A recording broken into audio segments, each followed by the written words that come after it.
करते हैं आज की बड़ी खबर से।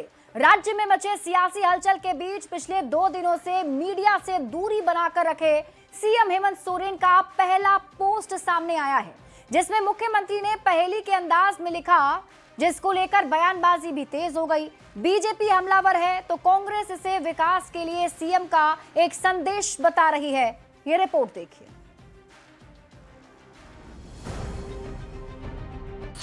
बिहार में हार और झारखंड में वार।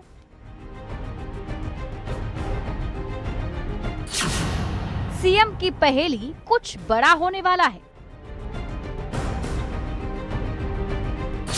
ये पहेली कब सुलझेगी? जी हां, झारखंड में मचे सियासी हलचल के बीच सीएम हेमंत सोरेन का पहला पोस्ट सामने आया है। सोशल मीडिया एक्स पर लिखा, आपके चेहरे की खुशी, आपके संघर्ष, आपके समर्पण का गवाह है। षड्यंत्र थोड़े समय के लिए सत्य को धुंधला जरूर कर सकता है, पर उसे कभी भी मिटा नहीं सकता है। सीएम के पोस्ट पर बीजेपी ने हमला बोलते हुए कहा, मुख्यमंत्री पहेली पहेली क्यों खेल रहे हैं? बीजेपी ने कभी नहीं कहा कि वो जेएमएम के साथ सरकार बनाना चाहती है। देखिए, माननीय मुख्यमंत्री जी किसके साथ पहेली पहेली खेल रहे, ये समझ से परे है। ना तो भाजपा ने कभी कहा कि उनके साथ सरकार बनाना चाहती है, फिर नेक इरादे और षड्यंत्र वाली ये जो बातें कह रहे हैं, ये तो किसी से समझ में नहीं आता। ना तो हमने कभी उनसे पूछा, फिर इस तरह का स्पष्टीकरण देकर क्या सिद्ध करना चाह रहे हैं मुख्यमंत्री जी, ये तो वही बता सकते हैं। भारतीय जनता पार्टी ने स्पष्ट कर दिया है कि किसी भी सूरत में झारखंड मुक्ति मोर्चा के साथ हाथ मिलाकर वो गंदे अपने हाथ नहीं करना चाहती। फिर भी मुख्यमंत्री जी नेक इरादों की बात कर रहे हैं, षड्यंत्र की बात कर रहे हैं, तो ना हमने पूछा लेकिन उन्होंने खुद ही जवाब दे दिया। वहीं इस मामले में कांग्रेस ने भी अपनी राय रखी। कहा, मुख्यमंत्री यही संदेश देना चाहते हैं कि कितना भी किसी भी तरह की अशांति आएगी, लेकिन हम विकास में बाधा नहीं पहुंचने देंगे। अपने ट्वीट में कि इस राज्य में जो बाधाएं उत्पन्न की जा रही हैं, जो भी शक्तियां हैं जो लगातार इस राज्य को अशांत करने की कोशिश कर रहे हैं, चाहे वो आर्थिक रूप से, सामाजिक रूप से या शैक्षणिक रूप से, जो विपक्षी दल हैं लगातार किसी न किसी बहाने से इस राज्य को अशांत कर रहे हैं, सच्ची बातों को भी झूठ बनाकर परोस रहे हैं। पिछले 2 दिनों से सीएम हेमंत सोरेन ने मीडिया से दूरी बना रखी थी और अब ये पोस्ट, जाहिर है झारखंड की राजनीति उस मोड़ पर खड़ी है जहां किसी भी वक्त नया गठबंधन, नई दिशा और नए शक्ति संतुलन की घोषणा हो सकती है। ये केवल सत्ता परिवर्तन का मामला नहीं, बल्कि राज्य की सामाजिक और आर्थिक चुनौतियों के समाधान की दिशा में भी बड़ा कदम बन सकता है। न्यूज़ 18 के लिए रांची संवाददाता संजय सिन्हा की रिपोर्ट। विधानसभा के शीतकालीन सत्र को लेकर महागठबंधन की बैठक हुई और इस बैठक में जेएमएम, कांग्रेस, आरजेडी और सीपीआई के विधायक शामिल हुए। मुख्यमंत्री हेमंत सोरेन ने बैठक की अध्यक्षता की। शीतकालीन सत्र के दौरान विपक्ष के खिलाफ रणनीति पर सत्ताधारी दलों के बीच चर्चा हुई है।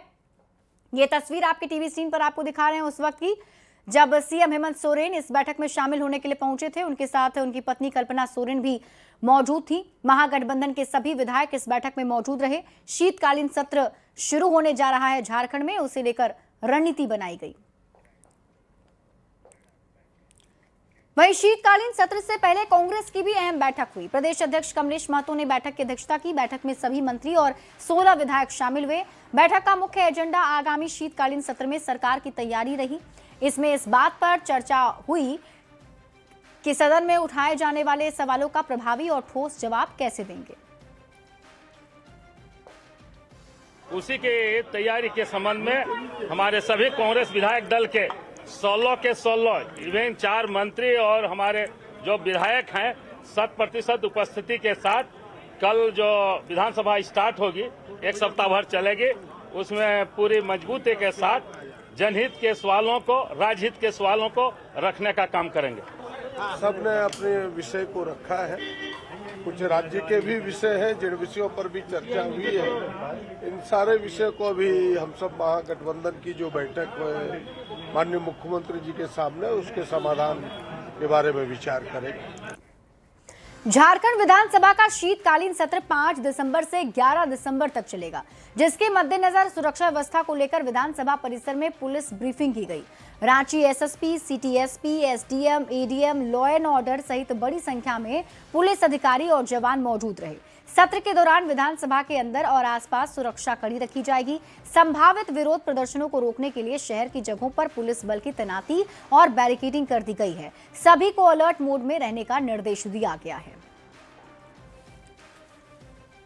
फोर्स की और दंडाधिकारी की प्रस्तुति की गई है। आज हम लोगों ने यहाँ पर ज्वाइंट ब्रीफिंग की एडमिनिस्ट्रेशन के साथ, और जो अगला आने वाला सत्र है विधानसभा का, हमारा ये प्रयास रहेगा कि वो सुचारू ढंग से बिना किसी परेशानी के संपन्न हो। जिला के ज्वाइंट ऑर्डर के माध्यम से सभी जगहों पर फोर्स डिप्लॉयमेंट किया जा चुका है। इसके अलावा विधानसभा परिसर के 750 मीटर में माननीय विधायक छोड़ करके निषेधाज्ञा लागू है। जो भी संगठन वगैरह अपनी बात रखने के आएंगे उनको जो है तो मंदिर के ड्रॉप गेट पर कोर्ट मैदान की तरफ बढ़ा दिया जाएगा। निर्धारित धरना स्थल है और आगे जब बात है वहाँ से वो लोग वहाँ धरना प्रदर्शन कर सकते हैं। बाकी हम लोग प्रतिबद्ध हैं कि विधानसभा का सत्र सुचारू ढंग से सब कुछ ठीक से और शांतिपूर्वक सब कुछ ठीक से निकले।